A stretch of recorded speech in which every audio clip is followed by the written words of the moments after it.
Hi everyone. Thank you for joining this month's Stampin' class by mail. I'm Gina Wieselman of MySweetPaper.com, and I can't wait to show you how to stamp and assemble this month's cards featuring the Wildly Flowering Suite by Stampin' Up. If you ordered a class by mail kit, go ahead and pull out your supplies now. If you didn't order a kit, visit my website, linked in the video description, to access the full supply list so you can cut your own pieces. You'll also need the stamp set, ink pads, and other supply items shown here. If you need any supplies, use this month's host code or designate me as your demonstrator to qualify for all of my promotions, including receiving 3 completed cards from my collection with every order of $50 or more. Click subscribe on this YouTube channel so you don't miss any of my upcoming videos, and reach out anytime you have questions or would like to chat more about Stampin' Up. Let's get started. Our first design is the Misty Moonlight on My Mind card. If you ordered a class by mail, all these parts and pieces were shipped as part of your kit. If you didn't order a class kit, go ahead and pause the video here, prep everything you need, and come back when you're ready to stamp and assemble. Before we get started, I just want to mention that this design is from Susan Campfield, and she also has a beautiful version done with a crumb cake color scheme. So I encourage you to check that out. Now, before we get started, I'm going to pull out my paper trimmer and just show you how I trimmed down this die cut piece to what we have for the card. So this was cut using the Wildflower Designs dies, but because the stamped image doesn't quite fill the full amount, trimming it looks better so that we don't have too much white space. So I found that trimming about 1 centimeter off from each side was about the right amount. And so it's a little trickier because there aren't full length guides on the trimmer, but let me see, there we go. That will do it. Now with this piece prepped and ready to go, I'm going to pull out my Misty Moonlight ink pad and set that over here. And then I'll grab the You've Been on My Mind stamp. So just go ahead and ink that up. And we are aiming for centered. That is all the stamping for this card, unless you'd like to add something to the envelope or inside. So go ahead and put your ink pad away. With the stamping complete, we're going to go ahead and assemble this front panel for the card. So one quick note, there are 2 pieces of designer series paper. The longer one is for the inside of the card, so we'll just set that aside for later. And the 3 pieces that we'll be working with for the panels are the designer series paper, and then these 2 pieces, which were embossed using the Dashing Designs 3D embossing folder. So this is a fun new embossing folder. I love the texture that it adds without overwhelming the design. So we'll just use our regular Stampin' seal for this assembly. But as I'm getting everything set up, I want to just lay everything out and make sure that I'm getting even spacing between each of the elements. So I like to do that just so that as I'm laying everything down with the adhesive, I can feel confident in my placement. I will note the designer series paper is not directional, but of course with the floral pattern, you may want to play around with, what's up, what's down, and how you orient that. But I think for this piece, this looks just fine. So I'll go ahead and start. I like to start with the largest piece and then do the smallest piece on the other side. Oops, get that adhesive off before anything sticks to it. My Stampin' Seal is so sticky, my finger was just stuck. Okay, anyway. So I like to do these first just to make sure that the border around the 3 sides is consistent for each of them. And then I can go in with the designer series paper and center that in the space that's left.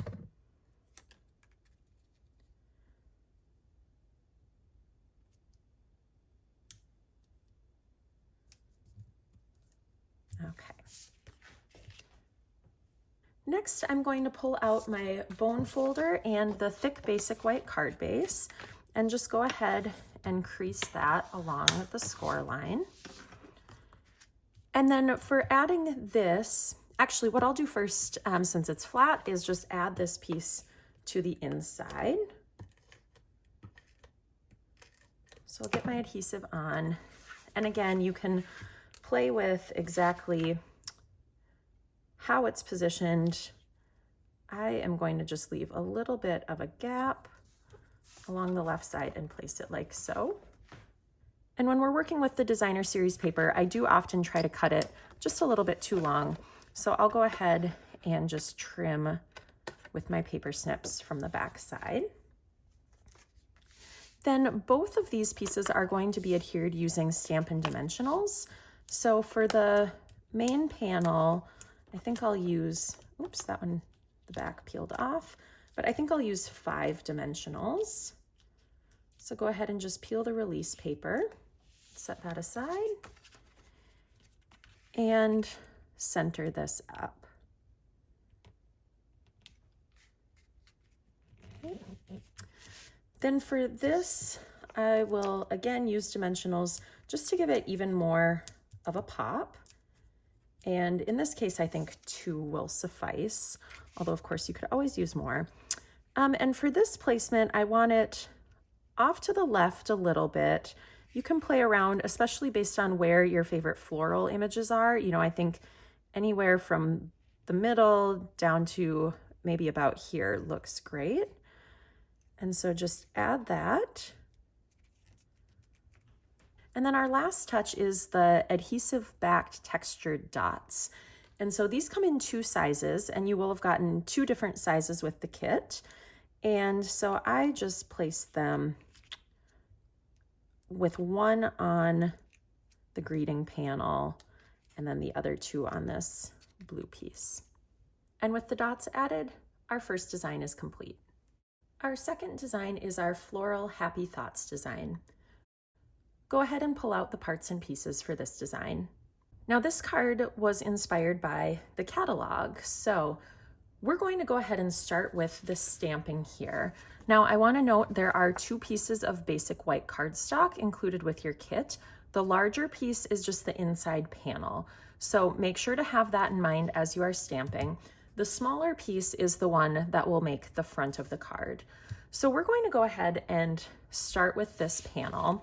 I'm going to pull out a piece of scratch paper, and with all of these stamps, I find that I like to start with the larger, more focal images first. So in this case, I'm going to pull out my Wild Wheat ink pad and the largest of the images. And I'm using 2 stamps with this, just kind of in different directions, like so.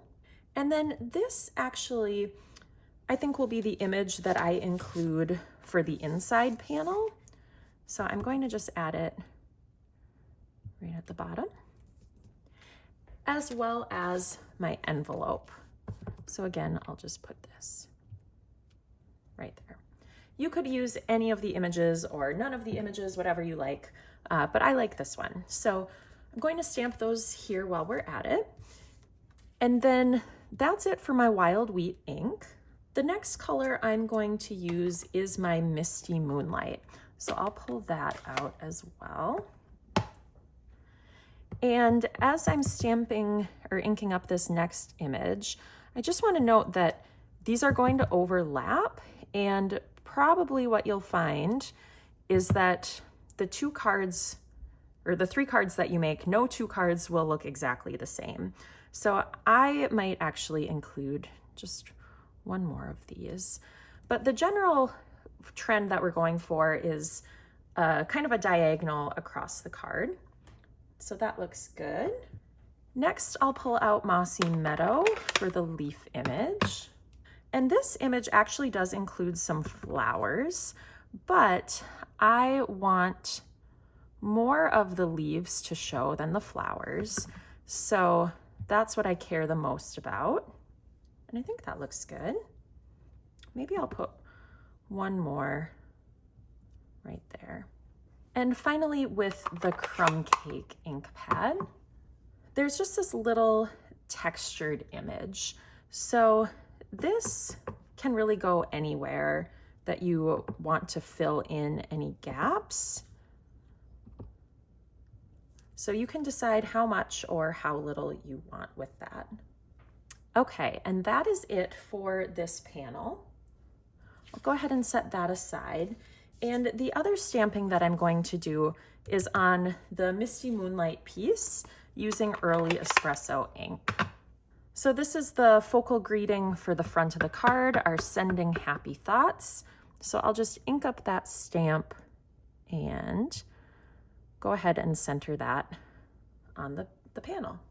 That officially concludes our stamping. Now for assembly, we are just going to build our way up. So I'll grab my crumb cake card base and crease that with my bone folder. And I'll go ahead and add my inside panel right away. So I'll just use my regular Stampin' Seal for this.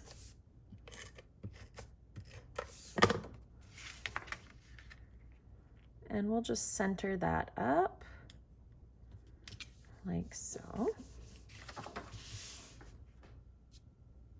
And then we'll go ahead and take the stamped panel. And again, just with regular seal, we'll adhere that to the Mossy Meadow piece of cardstock.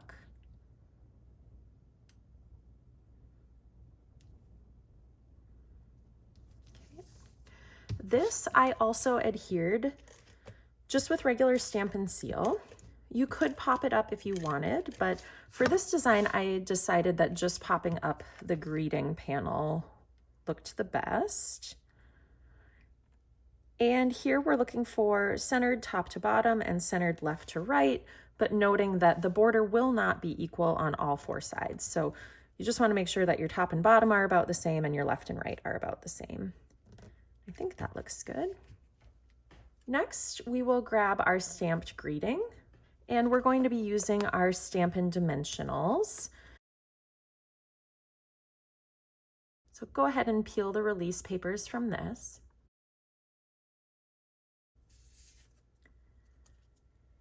And in terms of positioning, you can kind of play around based on what you want to show and what you want to cover. I think middle to lower half, once again, kind of looks the best. It just looks the most balanced to me. And then, oops, I want to make sure that I have about the same amount of blue Misty Moonlight overhang on each side. So that looks about right. Finishing touches. So with this one, I included 4 of these dots, and really I want to just kind of fill in. If there are any open spaces, you can do that. Put one over here. But with 4 of them, you should have plenty to play around with.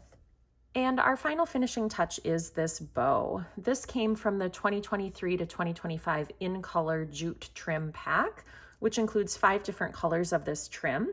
Of course, a perk of Class by Mail is that I've already tied the bows for you. But I'm just going to use a mini glue dot right behind this bow to add that. And you can play around with placement, especially given how these tails flow. They kind of have a mind of their own sometimes. So for this one, I might actually just place it to the side like that. And then feel free to get your paper snips out and trim if it's too long at all. So I'll give it just a little trim here.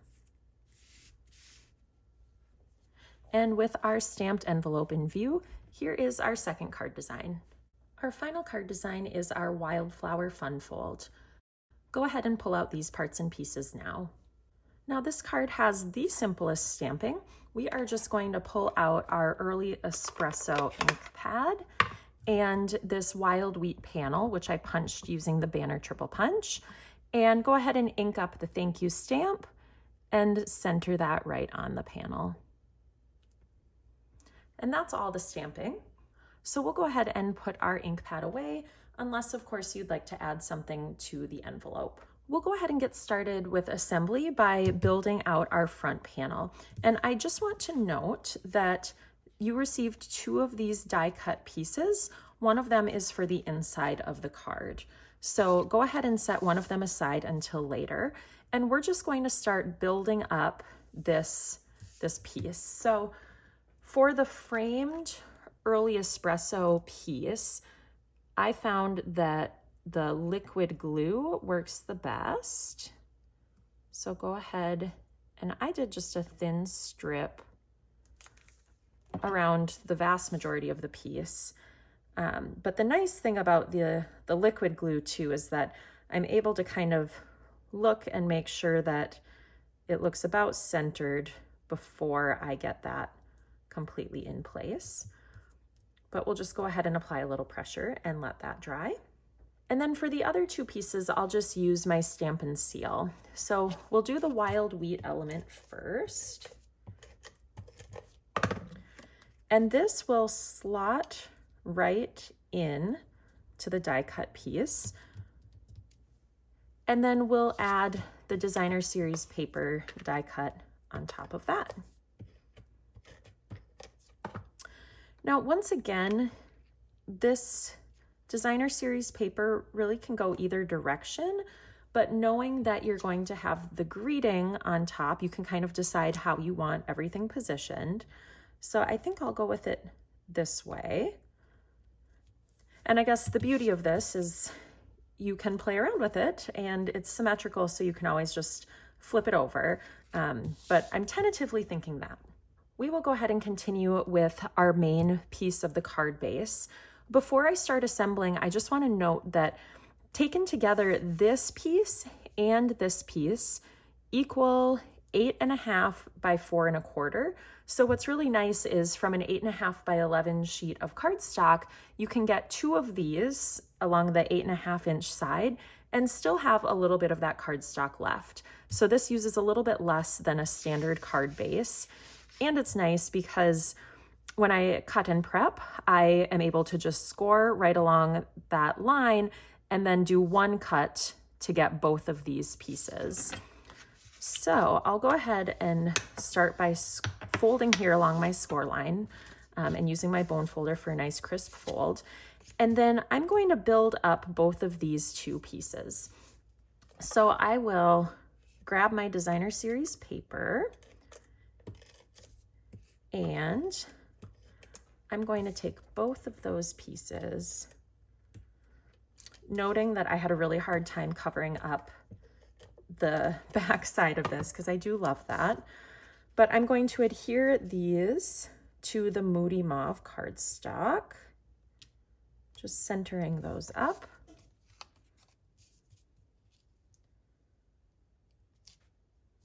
That is very not centered, which is why I don't apply pressure right away. Okay, try again.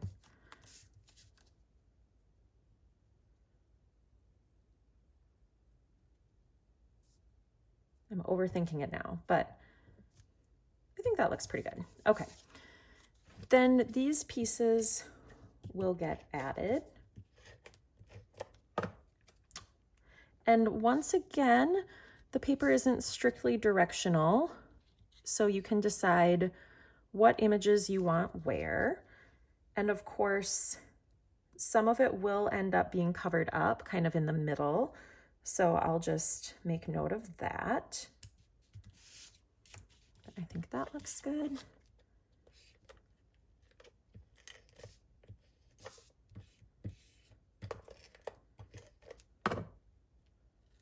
And then I'll go with this. So again, just centering this on the top flap. And now for adhering this panel, important thing, we're not applying adhesive to the full panel because that will seal our card shut. So what I'm going to do is just try to keep the adhesive to above where that kind of splits off, where it comes to a corner. So I like to lay everything out. And the nice thing is those points actually kind of acted as my guide for where I'm placing this panel. So I'm just putting those points right on the edge of the early espresso cardstock and trying to center that left to right. So I'll get the one side on first, and then I'll repeat and do just that bit of adhesive. But now what I'm doing is I just want to make sure that this bottom part is lined up with the card base, and then I'll just push this down, and that creates the flap for me. Next, I'm going to bring out the second panel, the one we didn't decorate, and this is going to become the inside of the card where I write my greeting. Now, placement of this is important because I don't want it to stick out. And so what I actually did is, after having the adhesive added, I'm just going to slip this behind, line it up, and close the card. And that way I know that this will be positioned to where it's perfectly hidden behind the front panel. Closing in on our last few steps, I will bring out my Stampin' dimensionals, and I'm going to pop up the greeting. So I'll peel that release paper. And then I positioned this so that the cut edge was exactly lined up with the basic white edge. And again, feel free to play around with the exact placement of where you put that. And then last but not least, once again, I have one of those great jute trims, this time in the Moody Mauve color from that same pack. So I'll just add this. And once again, depending on how your little tails go, you can certainly play around with the placement of the bow. I'm trying to decide what I like. It all looks cute. Okay, just for showing something different, I'll put it right there. And here is our third and final card design. Follow the link in the video description to access my website post for this month's class by mail. It includes all the information you need to replicate these cards, as well as a link to a specially curated Pinterest board with even more ideas for using your class supplies. You can also find more information about next month's class by mail on my website. If you're not already on my email list, go to tinyurl.com/mysweetpaperemail to sign up, and you'll receive monthly emails with new class information. I always love hearing from you, so please leave a comment on this video and let me know what you thought of this month's cards. Until next time, happy stamping.